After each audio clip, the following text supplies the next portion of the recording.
Welcome to TomoTalks, Voices of Inclusion. This is a vodcast where we amplify the voices of persons with disabilities, celebrate their achievements, and challenge stereotypes about disability inclusion.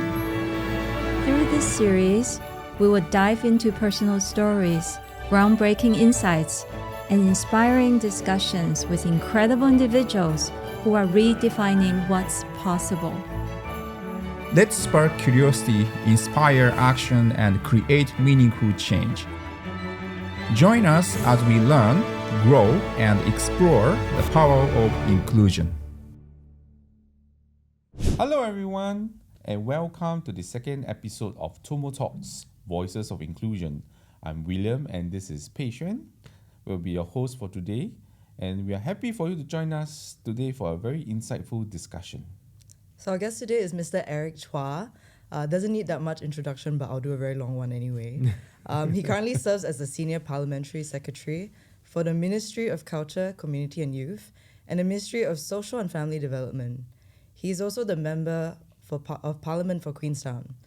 With a distinguished career in the public service and a strong advocate for disability inclusion, Eric is going to bring a wealth of experience and passion to our conversation today.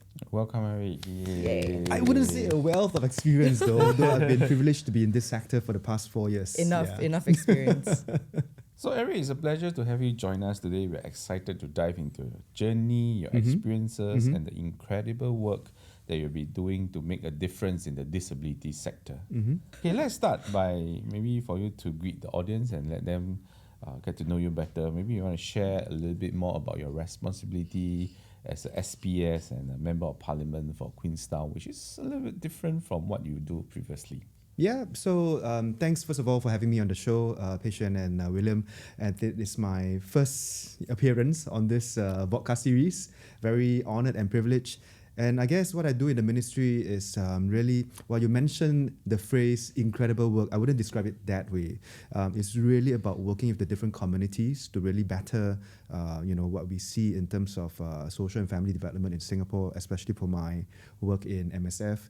In MSF, I take care of a few pieces of work, one of which is to drive disability inclusion. So I work a lot with professionals, individuals, family members, and caregivers of persons with disabilities. And I've been at that for the past 4 years. I was co-chair of the steering committee for the Enabling Masterplan 2030. That is the 4th edition of our national roadmap as to how we can better drive disability inclusion efforts in Singapore in all areas of life, in schooling, in terms of how we build a more inclusive community, in terms of how we build a more inclusive workplace, for instance. But that's just one slice of what I do. In MSF, I also look at other pieces such as working with our youth at risk, working with our vulnerable families in low-income households. So Comlink Plus is very much a program that is right at the heart of actually why I sign up for what I do today, because it's about ensuring social mobility, it's about ensuring income equality within society, ensuring equitable opportunities for everyone in Singapore. That to me is so important because it's about a 4-letter word, hope. And I think that's also a lot about what I do in the disability sector as well. It's about hope, not just for the person with disability in terms of having being able to be a part of society, being able to be a part of, contributing member of Singapore, and also for caregivers, for them to have hope that actually their charges, their family members will be able to have a thriving, a prosperous life in Singapore society. And at the same time, to talk about something that is really on the minds of families of persons with disability is that when caregivers pass on, they want to have the assurance that their family member will be cared for by this society and will be able to live life without much changes. Will be able to live life as per normal and be part of Singapore society. And I think these are just some of the pieces of work that we are looking at. So especially on the disability inclusion front, the post-18 cliff I think that's something that we are all very familiar with. It's something that we have been working very hard under the latest Enabling Masterplan on, and I'll be happy to share more, if we have more opportunities to talk about them here. Yeah, so clearly you have a very strong passion, and you've already answered the question that I was supposed to ask. So I was supposed to ask you about what inspired you to, do more for the disability sector. And I think you've already shared. I think you already shared some. So some of that, because that is what I do today on a day-to-day basis. But that really is the lifeblood of what keeps me going. Yeah. But I guess some of the historical bits of my life, my interaction with the disability sector really goes all the way back to secondary school. So we had to do. Okay, great. I was going to ask you for a specific story. Yes. So that at that time there wasn't VIA, right? I'm not so young, right? So that time we had community service, but a young 15-year-old me at that time, when I was told to bring a group of intellectually disabled students to go to the swimming pool and just go for a swimming lesson together with them. That was a big learning experience. But me at the time, I have to say, wasn't quite mature enough to understand the true meaning of inclusion. So I was grumpy. I didn't really quite want to do it. But somehow that seeded in me a thought, I feel. Because life has its own ways of, having things turn around. When I started joining the workforce, that was also the same time I started doing a lot of community work. I think William would be familiar with that, because he and I were fellow young community leaders at a point in time, not so long ago.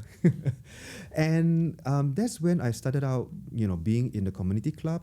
And every Monday I found myself doing boxercise with a bunch of intellectually disabled youth.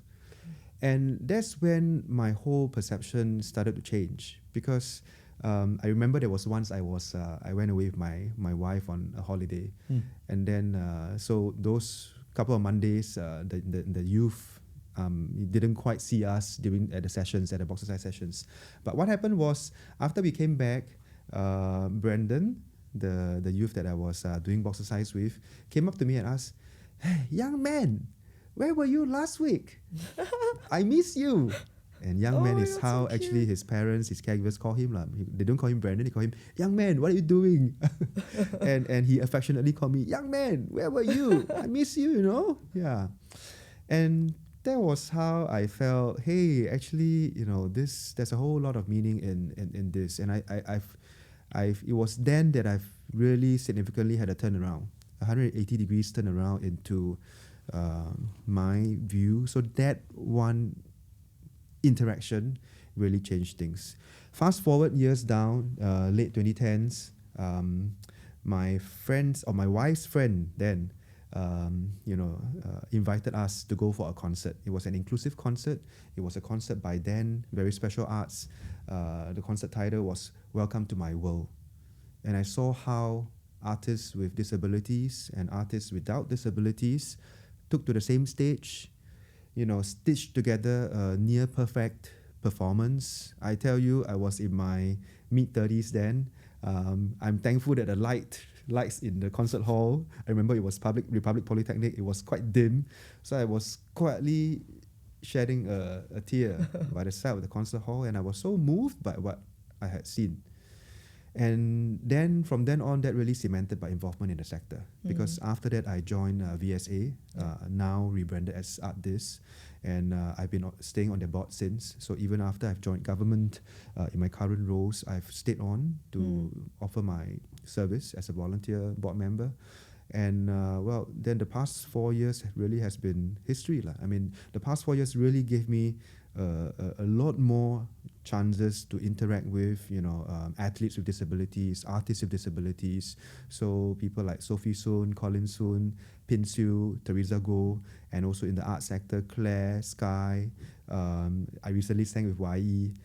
So that really opened up a whole new world of actually the vast possibilities and opportunities that we can pursue with persons with disabilities in this sector. So based on your work, you've interacted with a lot of persons with disability, but are there any particular personal stories that when you interact with them, that sort of stick with you, and then it became something like a source of motivation to keep you doing what you're doing today? Well, that's a tough one simply because there are so many things that sticks to my mind. So I was talking about Sophie. Sophie had a couple of experiences that really tells me, hey, we need to do more to really drive home not just the general message of disability inclusion, but also to have everybody in society, in Singapore society, embrace inclusion. Sophie posted about her experience at some restaurants, about how guide dogs are not quite still accepted, even though technically, legally they are accepted by, and they are being endorsed by even MUIs and a whole host of other government agencies as well. But her experience tells me that there's still a lot of work to do. Yeah. To make sure that even though something that is already, put into the regulations, but I think it is the barrier in the mind and the barrier in the heart that is perhaps even more difficult to overcome. And Sophie also had prior experiences at the Candlelight concert. I think those, again, were experiences that tells me we need to do more.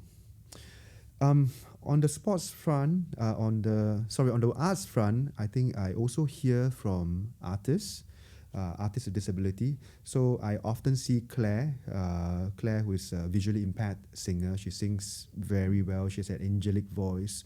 And also Sky, who's a wheelchair user. He's in the Mando pop space. But oftentimes I hear of disability artists telling me, well, I have gigs, but somehow the hirers sometimes expect that I have to accept a lower than market rate for my services. Right. But actually, I ask myself, why do they have to? Because if they are hired for the merit of their services, if they're singing, they are doing whatever it is, then they should be paid fairly. Yeah. They should be compensated fairly. In fact, one would argue that they may need a little bit more because some of them may need specialized transport, for instance, wheelchair users. And on that grounds, maybe it would help if hirers could pay them just a little bit more premium to help defray some of the additional costs that they have to face in getting to the venues, in preparing themselves for the gigs that they're undertaking. Yeah.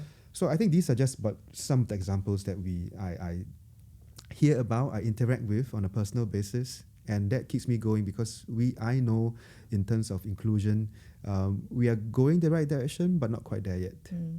I guess that's why voices of inclusion, right? Like you said, it's put into regulations, etc.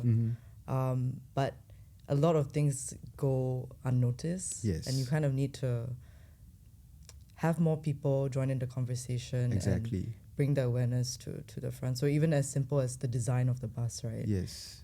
Barely anyone recognizes that unless a disabled person comes into the bus, etc. So I think that's super interesting, and I mean it's helpful for us because TomoWork we basically focus a lot on the workspace. Of course, community is important, but it's a nice segue to some of the topics that we'll discuss later. Sure. Yeah. Okay, so it's time for our Did You Know segment. So did you know there's a Paralympic Games held every 4 years showcasing incredible sports? So that includes goalball, para-snowboarding, and boccia, which I had to Google yesterday. Which is really fun. Okay, we have to try it. We have to go do a TomoWork team bonding. You did it? Okay, let's go. Let's go. Sorry, we talked about challenges, or you Yes. talked about challenges, and I was supposed to ask you about that. But you talked about challenges, which is great in the from the perspective of the persons with disabilities. But because later on we want to dive a little bit more into the Enabling Masterplan maybe, or some of the initiatives that the government is doing, or your ministry is doing. When you spoke about it earlier when we started this conversation, it's so well thought out, like the vision is very clear. But I guess it's important to also know what are the challenges that you face in your role, because obviously it's very positive from your end and you're very inspired. But I think it's also very interesting to know what are some of the challenges you face. I guess one of the biggest challenges is the fact that the general awareness, acceptance, and also the act of embracing inclusion could actually be better. Do we have schemes within government, within SG Enable, that makes, say for instance, disability inclusive hiring much more accepted? Yes, we do. Actually, there are tons of schemes that we can launch into to talk about. So, for instance, the Open Door program. Under the Open Door program, there are grants, job redesign grants that really helps employers redesign jobs. So, for instance, how do we provide for better infrastructure in the workplace such that we can accommodate wheelchair users or persons with different disabilities in the workplace? So there's a grant that you can apply for, and that really helps defray a lot of the costs that the employer would have to bear. That's under ODP. There's also a training grant. There's also other grants such as job coaching and job support that employers are able to get. In addition, other than ODP, there's also the Enabling Employment Credit, which has been in place for the past many years, and that provides for wage offsets for employers hiring persons with disabilities. And on the incentivization front, actually, in the past few years, we have started off, really having the Enabling Mark Awards. And the Enabling Mark Awards is actually awards and a set of awards that's given out by the president at the Istana. So that lends prestige, and that lends that really shows how important we feel, or we really attach, meaning to the purpose of inclusive hiring at the workplace. And the Enabling Mark Awards, have really been a key driver in terms of driving more inclusive hiring practices amongst employers. But we are not stopping there, because under the Enabling Masterplan 2030, we had 2 task forces that were set up in August 2022. And one of the 2 task forces specifically looks at how we can promote inclusive hiring. And some of the recommendations of this task force included, new grants that will be made available for employers. And also we have plans to, connect some of our Enabling Mark recipients today to Skills Future Queen Bee companies, such that we can perhaps through the leverage as well as the influence of the Skills Future Queen Bee companies really propagate inclusive hiring practices more rapidly across different sectors. And as part of that plan, we have also identified 6 growth sectors, because today we know that there are some sectors that are naturally a little bit more predisposed to inclusive hiring. So for instance, in the hospitality or F&B sectors or services sector today, we are talking about perhaps higher than national average rates of inclusive hiring. But we want to go into other growth sectors as well. So logistics and transportation, healthcare, social services sector. These are some of the 6 sectors that we have identified, and we will be going in a very big way in the coming years. And I think a lot of that also ties in with some of our pilots that we have really started. The Enabling Business Hub, for instance, is what has been launched 2 Decembers ago. And this is really a pilot. The first Enabling Business Hub is really a pilot to see how we can bring the different partners together. So we have Logistics Association. We actually had Republic Polytechnic again, right? They have had their put to light technology, a simple tweak to the workplace in a usual warehousing environment, e-commerce warehousing environment, which can really help empower persons with disabilities also discharge the function of being a warehousing employee, for instance. And there's a whole chain that is being opened up, because today, in today's world, a lot of us do our marketing on our phones, on our apps, right? Seldom do we only go out to the shopping centers to do our usual regular marketing. Do you? Yeah, I do a lot of online shopping. I tell you. So okay. I actually still go to the supermarket. But I do for some things. I do need to look at my fruits. Your fruits? Yes, Okay. Only just the to make sure fruits. they're not bruised.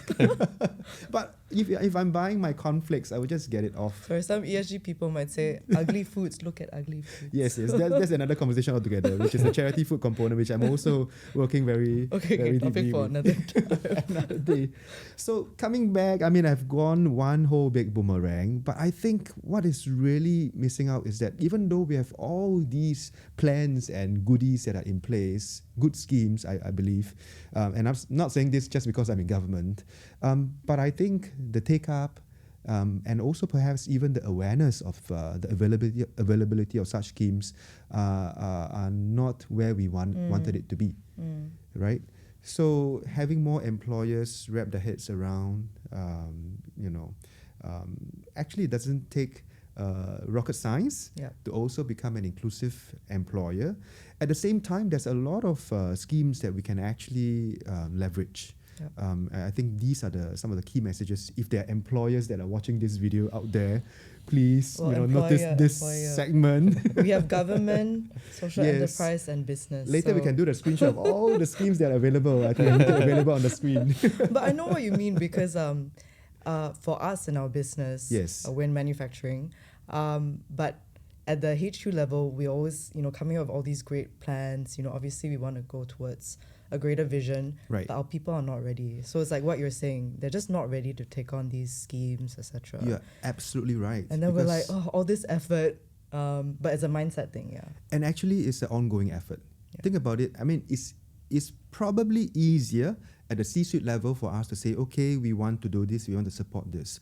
But at the ground level, when individual supervisors as well as colleagues, they have to work with a differently abled person, I think that's also where rubber hits the road.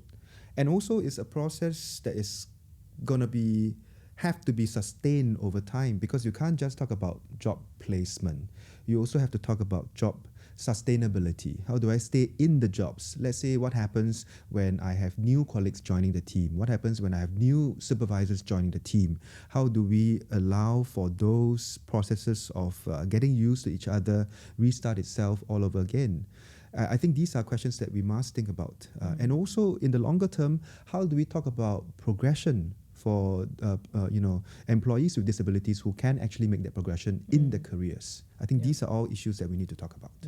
You talk about a lot of resources, policies put into place. I guess the elephant in the room is, MSF published a disability trend report late last year. It actually reflects that there is a decrease in positive attitudes towards person with disability, right? So it seems like our society has regressed backwards. Feels that way, despite all these efforts put into place. Maybe you would like to share your thoughts about why it's like that. I think the Disability Trends report reflected that positive attitudes, the percentage has dropped from 76% to about 68.9%, and the percentage of the neutral group have also increased from 21% to, if I'm not wrong, 28%, whereas the negative groups sort of remain stable, which is a good thing. And that speaks to an earlier point that I made earlier about how I feel that the self-perception of whether I myself I'm inclusive, or what are my attitudes towards persons with disability, is very much based on what is going on in our minds, what we see in media portrayals. So, for instance, I'm actually quite thankful to MediaCorp for really including quite a number of characters with special needs in their regular drama serial programming in recent years. So, for instance, a few years ago, we had Richie Cole play the character of a special needs individual on the Channel 8 drama. That was very well received. And following that, there was perhaps widespread community talk about how we should work inclusion greater onto the agenda of Singapore society. So, but I believe that's that, and that will get us to a certain point in terms of how we perceive ourselves to be really inclusive. Right. But what is true inclusion?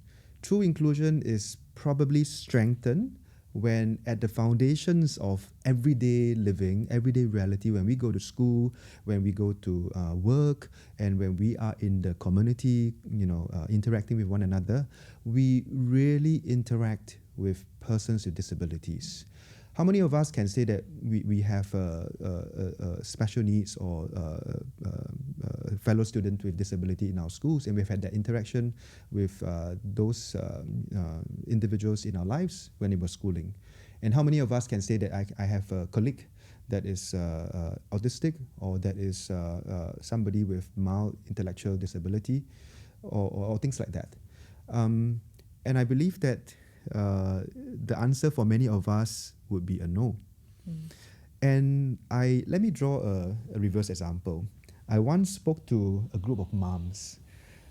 It's quite sad in my own perspective, because they said that, well, if I'm on my own, actually I wouldn't bring my son with my autistic son out into the community. I wouldn't go to Gardens by the Bay. I wouldn't enjoy shopping. All right, if I'm on my own, just with myself and my son.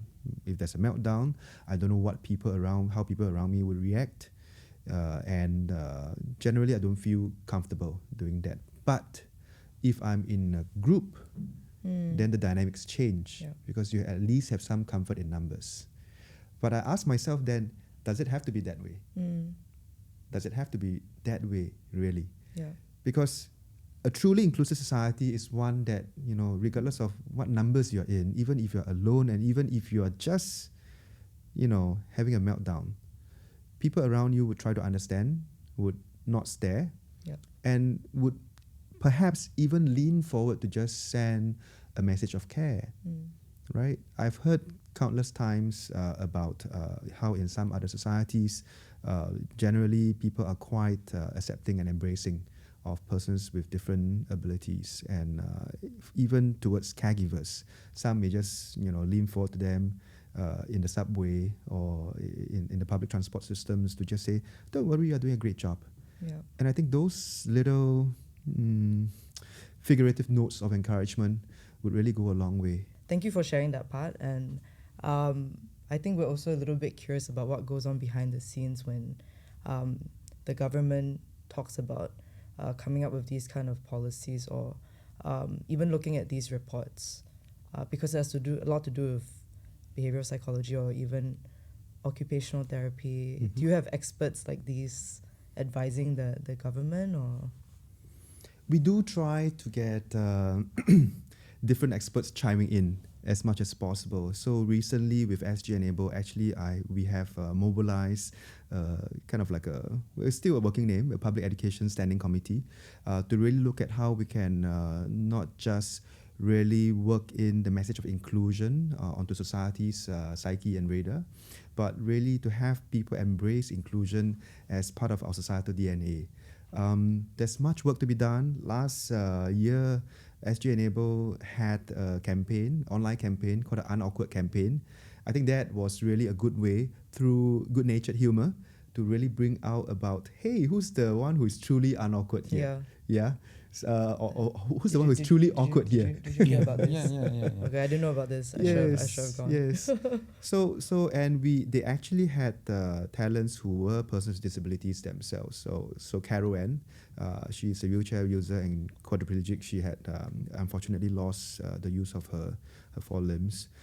She was actually a very bubbly and a great personality to champion this campaign, in the sense that her presence and her involvement really allow us to show actually interactions can be just like how you interact with any other person in your life. And that I feel drove home the message of we don't really have to be so awkward. But again, that speaks to the problem about how many of us don't really have that regular interaction in our day-to-day work, school, life in general. Which is why we, in our work in, this is another ministry now, MCCY, under the Disability Sport Master Plan, I chaired the Enabling Sport Task Force. We have tried to see how best we can work in some form of regularity in terms of having that brush, that connect, that encounter, and the experience with disability inclusion in our lives. So, for instance, we worked with there are 10 broad strokes that we have made in the Disability Sport Master Plans, but one of it was we worked with MOE, and we are aiming to have, in every MOE school by 2028, the chance for students to experience at least a possibility of a disability sport program by 2028 for this program, for this experience to be made available in all MOE schools. I think that's a good way for us to start, because it then means that, you remember the story that I told about myself at 15-year-old at the swimming pool, that more young Singaporeans will be able to have a chance of having some of these experiences seeded in their minds when they're early. Perhaps many of them, I hope, will be like me somehow, one way or another, finding themselves rounding back to this area.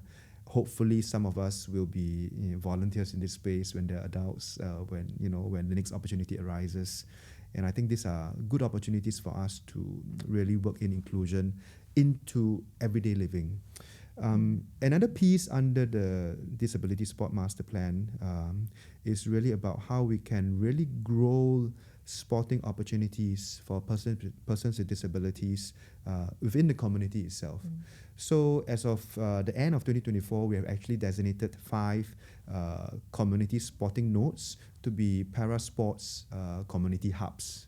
So we are talking about availing sports like boccia, swimming, so on and so forth at each of these 5 hubs. But these 5 hubs are only the start, because progressively over the next few years, we will have more and more of such para-sport community hubs being popularized across the island. That's amazing. So it will be present in most community hubs as an option. And that will be something for everyone all around the island. On the conversation on trying to increase awareness and employment rates, right? There is a very bold goal of achieving 40% of employment for persons with disability by 2030. So what strategies are being implemented to achieve these goals, despite the challenges that you mentioned? There's a lack of interactions and understanding, and also the implementation by the person on the ground, the supervisors, the middle managers. Yes. So what are some of the strategies that MSF and together with SG Enable, the government's intending to implement moving forward? Maybe first a sense of perspective. We track employment rates of persons with disabilities using a 2-year moving average because the base is small, so the fluctuations can be high. So the 2-year moving average for the years 2018/19 was actually 28.2%. And fast forward to 2022/2023, that number actually increased to 32.7%. We have instituted a target of 40% by 2030. It is still somewhat of a stretch target. So over and above what I've already talked about, earlier in terms of the open door program, enabling employment credit, and also enabling MARC to really incentivize inclusive hiring, there are also new proposals that have been really proposed by the Enabling Inclusive Hiring Task Force. So, for instance, the growing of inclusive hiring champions within each organization. So we are not just talking about influencing all the tauques and the employers from outside, but also to really have the DNA of inclusion grow and be seeded within each organization. And that's the job role, and that's the role of the inclusive hiring champion. So that there can be a voice for persons with disabilities within the company itself, and there will be a grant to actually help companies achieve this. And on the larger, perhaps at the larger sectorial level, what we are trying to do is to also, show more progression pathways for job coaches because job coaches today need to also see that, hey, there's a career pathway for me as well. So I think with the launch of the Enabling Skills and Competencies framework last year, part of that was also about designating a career path for job coaches, such that job coaches, if they themselves are more assured of their own progression, they are also in a better position to be able to assist and really go on their work, which is to support disability inclusive hiring at workplaces. Now it's our myth-busting segment. The yellow lanyard guarantees priority sitting for PWDs in public transport. Is this true or false? Yes, it's true. It's part of the Caring Commuter program. I think it's true, because although actually it's false. No, actually it's false. Is it not yellow? No, it's a yellow lanyard. It's a yellow lanyard, but the yellow lanyard doesn't guarantee a seat on the train. Well, if you have people who choose to fall asleep, then you won't get a seat lah. Yeah, but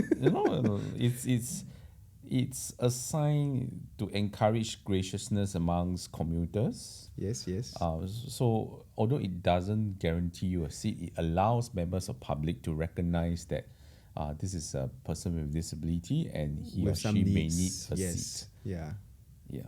So in the ideal state, though, we should be all gracious and give seats to Exactly, somebody yes. who needs it more. So it's not hard coded in laws that Oh, they no, are no, entitled no. in seats, but it's to encourage graciousness among commuters. Semantics.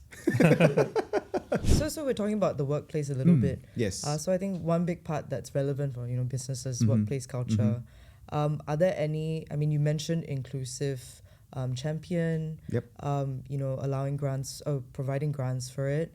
Are there other metrics that you would be trying to use, or the government's looking at using to, not say convince the businesses, but show that there is a good reason and rationale for having inclusive hiring? Are there certain metrics that you'd be looking at, or are there certain strategies in the workplace culture you'd be kind of encouraging? Actually, not so much metrics per se, but it's really about being more human at the workplace. So we encourage more open conversations between persons with disabilities and their colleagues and their supervisors, understanding about how we can perhaps make accommodations for one another in the workplace. At the same time, making sure that perhaps we can institute things like a buddy system, right? Just to help maybe both the person with disability as well as those other colleagues to ease in, so that the interaction becomes less awkward. The part about awkwardness we talked about, I think that's very true.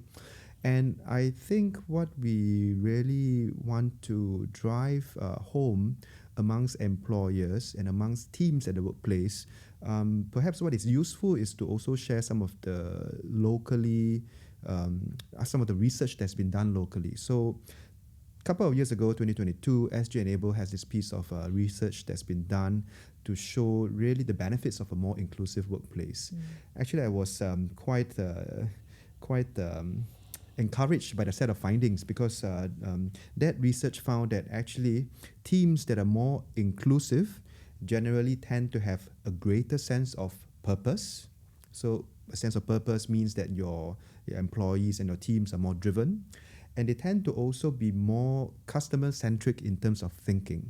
Perhaps they start thinking about, what if the others, how do I make accommodations to each other within the team? And that sort of projects outward towards their customers that they're serving. So in a way, there's a business case to be made for that.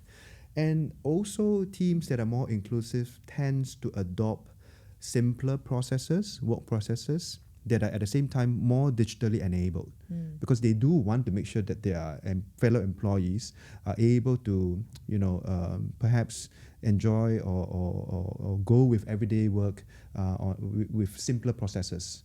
And I think the teams themselves will sort of try to innovate and then put in processes, workflows that are easier to understand, at the same time better for everyone. So that sounds like it makes for a more efficient team, right? Yeah.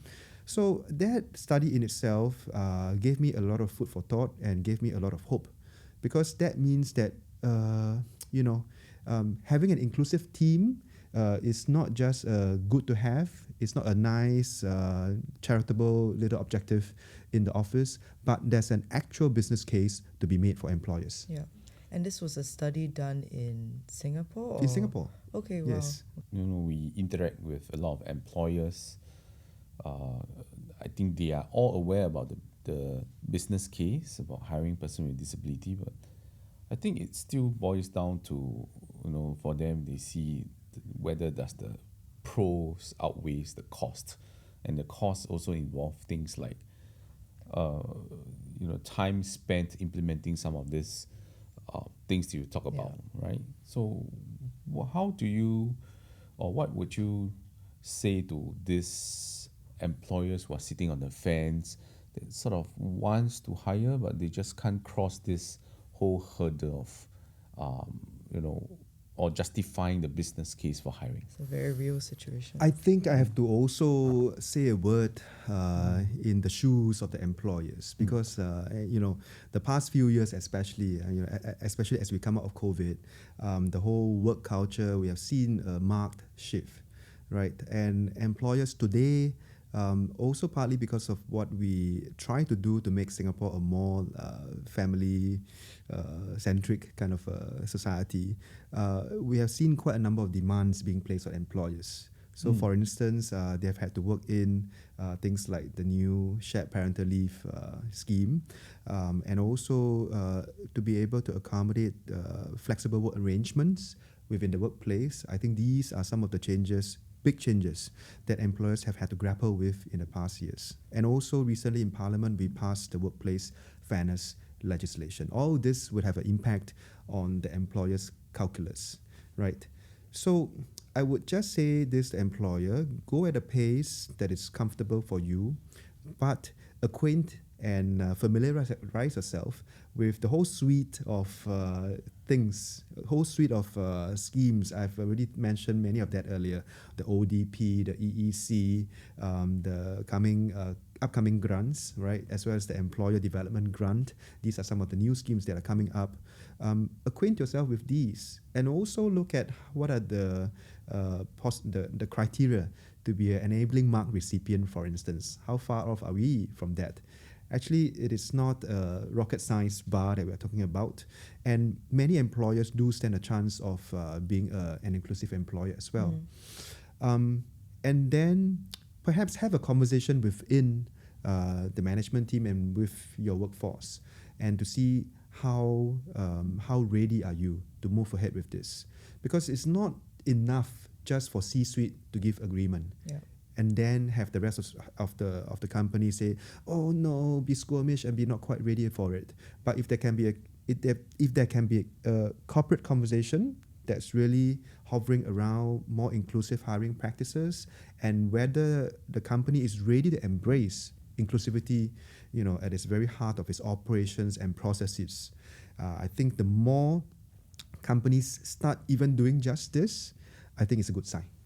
For TomoWork, when we met some of these employers, our suggestion is always about just hire one intern first, right, with disability, and after that things will flow very naturally, because then hiring because it's not a full head count where you need to commit long term, and then you're now worried about whether you will discriminate them in the future, right? I thought this whole new legislation may work against PWDs. I think some of them were concerned. But with the internship, it actually opens up your interaction with person with disability, and then you realize that, hey, actually it's not that difficult. Yes. They do have skills and abilities to contribute to the workplace. Yeah. And with one, they will definitely start looking at 2, and then later 4, and then maybe a permanent headcount moving forward. I thought that's a more practical strategy for Singapore context. That's a good strategy. Yeah. So beyond that, internal corporate conversation I was talking about, if the next step they could launch into is to go on baby steps, bite-sized steps, into having just one intern, may not even be full-time, maybe half a day, to kick things off, and then realizing that actually it's not that difficult, and actually you have access to a whole suite of resources for you as well. I think that's a good way for employers to start wrapping their heads around what could potentially be. Anyway, one of the strategies that we are hoping to employ in terms of raising employment rates for persons with disabilities in Singapore is also to go at how we could better support the adoption of gig work amongst persons with disabilities. Because work doesn't have to be in, how it's usually and typically defined. And also the approach that we are looking at is to really take a strength-based kind of approach. So for instance, this reminds me of a conversation that I had with the chef from Tiong Bahru Bakery. Yeah, Okay, wow. that was a couple of years ago. And then he told me that his best apprentices that does the most consistent, near-perfect croissants are his autistic apprentices. Because they're so OCD and like They are so love consistent process. with what they do, and that they consistently make good croissants. And to me, it's really about finding that right fit based on the strengths of our differently abled friends to be able to find a job role that will allow that person to thrive and excel. Yeah, exactly. No wonder So- Tiong Bahru Bakery's croissant sounds Very tastes so nice. consistent. Yeah, tastes so nice. Yeah. But actually, because with TomoWork, they have so many beautiful case studies with Yes. more MNCs and hoping to see more local companies also do the same. But with applied materials, the same thing. The type of work that these persons with autism do, because they're so focused, they're so Yes. good on the line, Yes. and it's like the Japanese process, right? Very very perfect. So it's really a good business case for saying on strengths base, and I think for local companies like William and the team that come down to our company, and we manufacture concrete. But you talk about the science of concrete and the TAP Talent Accelerator program students that came down really inspired our boss and the people because they were just asking so many questions about chemistry and very enthusiastic and very inspired. But at the end of it, but at the end of it, when we talked about, okay, so what's the next step? You can see all the worries. Oh, so who's going to handle Safety Yeah. issues. Yeah. So I think these are all baby practical steps. concerns. Yeah, Yeah. baby steps. We'll get there. But those can be worked around with Yeah. a tweaked workflow, and also with fellow employees, supervisors, understanding what are some of the things that they probably need to keep a lookout for. Yeah. I think those are things that can be overcome. I think hearing both of you, I can already imagine if you convince them to bring an intern, they'll see that it's just nothing to worry Yes. about actually. Yeah. And it's really about finding the strengths and going with that strengths. So, for instance, one of the government agencies that has really gone big on hiring persons with disabilities is Vital. So they have lots of back-end processing, lots of paperwork, things that the average employee might find quite monotonous. But actually, they have done very well with hiring an inclusive workforce that really takes care of this very important, though some might feel, the average employee might feel a little, repetitive and monotonous piece of work. And they have thrived and they have done very well. Yeah. Okay, amazing. Okay, so now let's move on to our rapid fire segment. We have some Okay. questions You have from to look at the camera and go rapid fire. This can Okay, now let's move Rapid on to fire. our rapid fire segment. Okay, let's go. Yeah, we have some questions from our TomoWork alumni. Okay. So the first question is by Justin Wong. His question to you is: assistive technology can come with integration challenges such as high costs, Right. limited technical expertise, compatibility issues Yeah. with essential device. Are there plans to expand government pilot projects or partnership with some of these tech companies for assistive technology integration? Yes, actually, there are already existing programs that are in place. So, for instance, Tech-Able Workshop, which is situated in Enabling Village, actually helps match, technological solutions to problems that we face in everyday living. There's also the Enabling Lives Initiative grant that individuals can tap on to really work on reducing the cost of innovation and innovation adoption. And there's also the Assistive Technology Fund, which persons with disabilities can utilize and to really work assistive technologies into the everyday living. Some of the things have worked out beautifully in the collaborations between tech companies and the grants that we have seen that I've talked about. And one of the companies was Finger Dance, because what they've done is to really work in at an avatar onto our public transport system. One such system is on trial at Chinatown MRT station right now. They have an avatar that really signs what you're trying to say to the deaf community, members of the deaf community. That's so cool. I've tried that myself. That's really quite amazing. Very cool. Yeah. Second question is from Xavier Cheng. Are there plans to increase inclusive community spaces like the Enabling Village? I think a bit of context. Xavier is a person with autism, and he, sometimes find that the public spaces may be too much for him. Sensory overload. So are there places that the government is trying to increase inclusive community spaces? So yes, there are plans. How do we make our community spaces more inclusive? I've mentioned the Parasport community hubs earlier. We have 5 set up so far. We will have more being set up in the coming years. We have also piloted the Enabling Services Hub at the Tampines West CC, and we will have 2 more ESHs coming online, I think this year. And gradually we'll have more Enabling Services Hub that really matches persons with disabilities to suitable, appropriate activities within the community itself. And it's not just about making our spaces inclusive, accessible by ramps and all that. Actually, part of that is also being taken care of by our building code, which really works in the principles of universal access.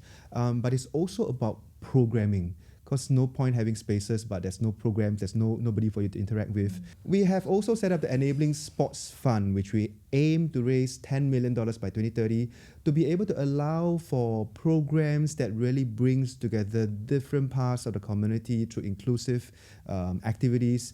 And I'm really looking forward to that, because that is really our fuel to power up all the ground-up initiatives that really grow in the messaging of inclusion in our society. Okay, the third question is by Lai Shuing. Her question to you is, how would you approach shifting the perspectives of those who have not yet understood how to foster greater understanding and acceptance of PWD? So it's a question on culture. How do we look at shifting this whole culture and mindset for a person with disability? It's really very much about working inclusion into our muscle memory. It's really about working inclusion into our everyday realities and agendas. Take, for instance, today we have some inclusive Active SG gyms around the island, but these are not enough, because it's not just enough to have machines that are made safe for persons with disabilities to be able to access and utilize, but more so is about the culture. What do fellow gym users, how do we interact with persons with disabilities in our meets? Do our customer service staff at these gyms, are they trained, and are they able to interact meaningfully with persons with disabilities, help them in their fitness experience? That is but only one slice of a very large suite of possibilities that we're talking about. We are also looking at how we can make our swimming pools more accessible for wheelchair users, and we have more swimming pools in the coming years that will be made more accessible for wheelchair users very soon. But again, I emphasize it's not just about the hardware, it's also about the hardware. How do we make sure that Singaporeans can have the opportunities to have more opportunities to interact with persons with disabilities? We have had some initiatives in the private sector as well. Some shopping malls have really instituted calm hours, lights are dim, music is softer. But I think these are great initiatives that really brings in the conversation of inclusion into our everyday living. Everybody loves shopping, right? In Singapore, that's like a national pastime. Not to mention, there's also an inclusive space in our libraries. Punggol Regional Library, if you go to the library, is full of hacks and technologies as to how we can further make our public spaces more accessible for people of all abilities. So one other experience that I've had I was really impressed by was also an inclusive tour. I was brought around at the Gardens by the Bay, because I was blindfolded and I was brought on a tour of the Cloud Forest as well as the Flower Dome. And although I was blindfolded, I was able to appreciate what the structures at the domes look like through the use of Braille. At the same time, I could have some tactile experiences of how some of the flora and the plants in the domes really felt like. That for me was a wonderful and magical experience, such that we can be really including our visually impaired friends in enjoying the spaces that we have in Singapore. And I recently also took part in Running Hours running program, right? And I was blindfolded and I ran for 500 meters. I was obviously one of the slowest runners there, but I think such ground-up initiatives are what I'm hoping to encourage through the use, through the proliferation of the Enabling Sports Fund. And I think there's a lot more to be done in all aspects of life in Singapore. Okay, thank you so much, Eric, for sharing your experiences and insights. And to our viewers, thank you for tuning in to the second, another inspiring episode of TomoTalks. Be sure to join us next time for more meaningful conversations on inclusion and empowerment. See you next time. See ya. Bye.